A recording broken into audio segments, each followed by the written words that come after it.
जय जय श्री महाकाल। दोस्तों, आज हम बात करते हैं अलंकार व उसके भेद की। अलंकार क्या होता है?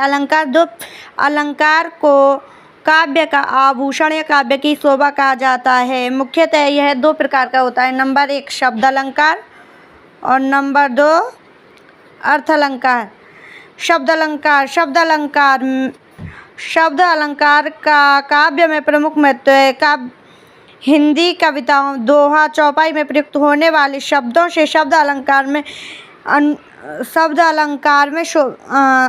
में शोभा आती है। अगर उन शब्दों, कुछ शब्द ऐसे होते हैं जिनसे अलंकार में शोभा आती है, अगर वो शब्द हटा दिए जाएं तो काव्य चौपाई का कोई मज़ा नहीं रहता है, कोई आनंद नहीं रहता है। उन्हीं शब्द अलंकारों में से मुख्यतः अलंकार हैं अनुप्रास, यमक और श्लेष। अनुप्रास, यमक और श्लेष मुख्य हैं। जबकि अर्थ अलंकार वह होता है जिसका एक शब्द के दो शब्द एक हो लेकिन उसके उदाहरण अलग अलग निकले, उसका अर्थ अलग अलग निकले। मतलब कि एक चीज़ का अनेक अर्थ। उपमा, उसमें मुख्यतः है उपमा, उत्प्रेक्ष और रूपक अलंकार। अनुप्रास अलंकार। नंबर 1 शब्द अलंकार में पहला है अपना अनुप्रास अलंकार। अनुप्रास अलंकार क्या होता है? जहाँ किसी व्यंजन वर्ण की बार बार आवृत्ति हो वहाँ अनुप्रास अलंकार होता है। जहाँ किसी व्यंजन वर्ण की बोले तो का, खा, गा, घा, ड़ा, चा, मतलब कि कचट तप में से जितने भी वर्ण रहते हैं वो रहते हैं अपने व्यंजन वर्ण में से किसी भी वर्ण की बार बार आवृत्ति हो वहाँ अनुप्रास अलंकार रहता है। जैसे कि उदाहरणार्थ, चारु चंद्र की चंचल किरणें खेल रही हैं जलथल में।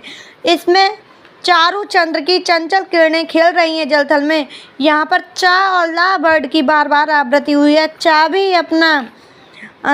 अपना व्यंजन वर्ड है और ला भी अपना व्यंजन वर्ड है। तो देखो, इसने पहले ही बोला कि व्यंजन वर्ड की, तो चा भी व्यंजन और ला भी व्यंजन। बार बार आवृत्ति होने पर, और बार बार आवृत्ति देखो तो चा कितनी बार आया है? 1 2 3 4 बार चा आया है। जबकि ला कितनी बार आया है? 1 2 3। मतलब कि दोनों वर्ड्स की बार बार आवृत्ति हुई है। चारु चंद्र की चंचल किरणें खेल रही हैं जलथल में।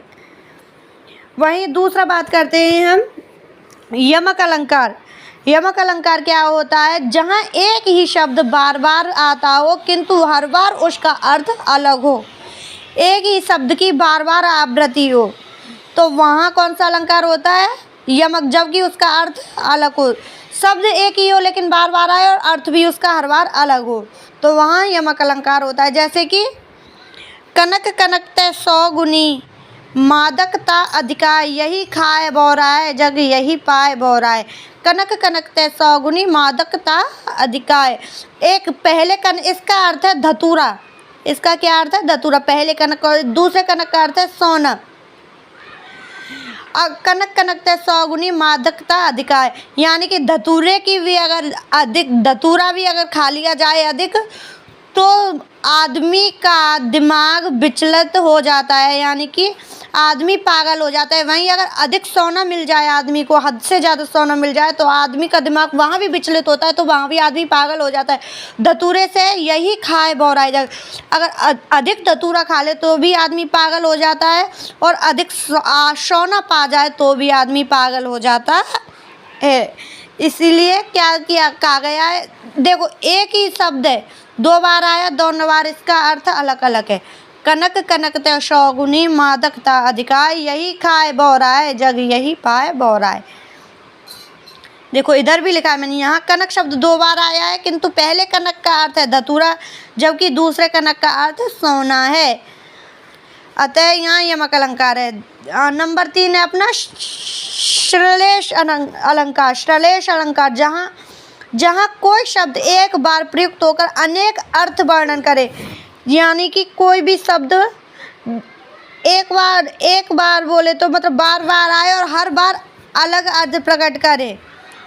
इसमें 2 बार ही आता है और इसमें बार बार भी आता है, तो वहाँ श्लेष अलंकार होता है। जैसे कि रहीमन पानी राखिए, बिन पानी सब सून, पानी गए न उबरे मोती मानुष चून।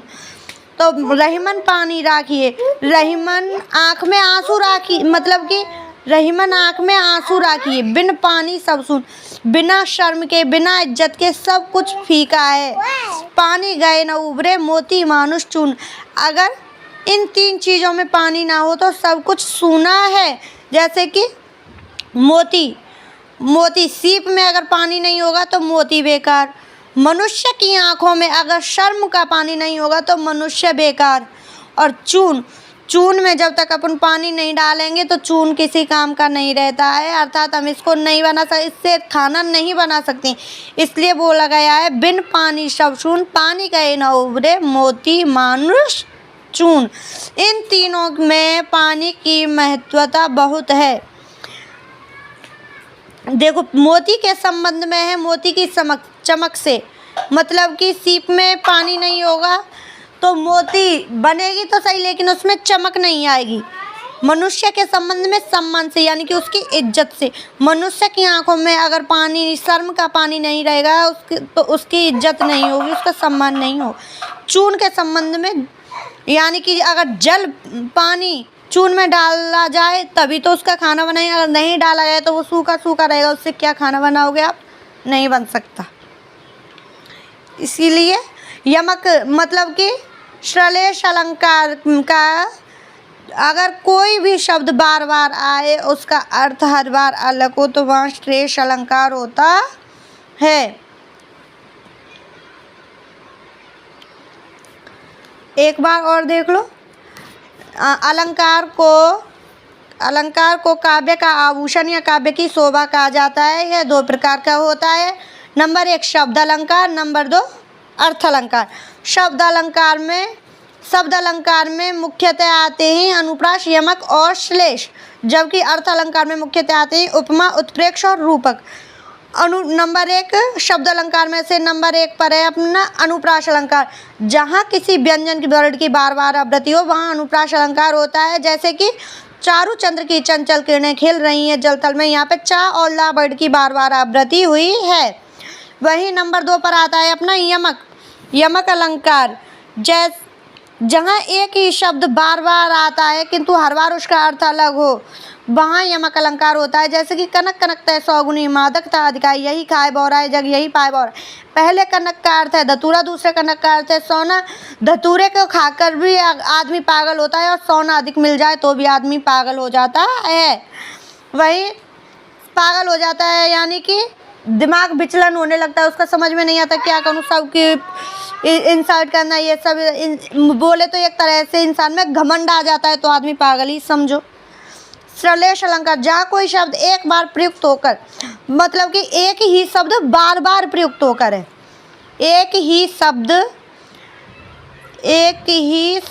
शब्द बार बार प्रयुक्त होकर अनेक अर्थ वर्णन करे, वहाँ श्लेष अलंकार होता है। जैसे कि रहीमन पानी राखिए, बिन पानी सब सून, पानी गए न उभरे मोती मानुष चून।